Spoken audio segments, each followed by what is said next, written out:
Assalamualaikum warahmatullahi wabarakatuh. Bila sudah lama tidak bertemu, pastinya kita dapat lihat ada perbezaan. Sama ada bertambah lebih baik ataupun lebih buruk. Ada orang sangka kemajuan itu bermaksud kita dulu rumah 3 bilik, hari ini dah duduk rumah sebuah. Itu merupakan satu kebaikan dan kemajuan.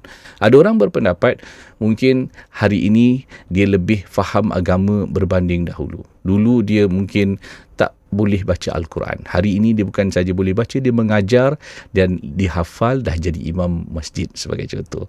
Ataupun kemajuan itu dari segi Allah menilai dia, dulu dia jahat, tapi hari ini dia menjadi orang yang lebih baik lagi di sisi Allah Subhanahu Wa Taala. Kita harus fikir tentang kita nak maju, kita nak jadi lebih baik lagi, kita nak ada kebaikan dan perubahan, tapi untuk apa? Untuk akhirat kita ataupun untuk dunia? Kita buat pilihan itu.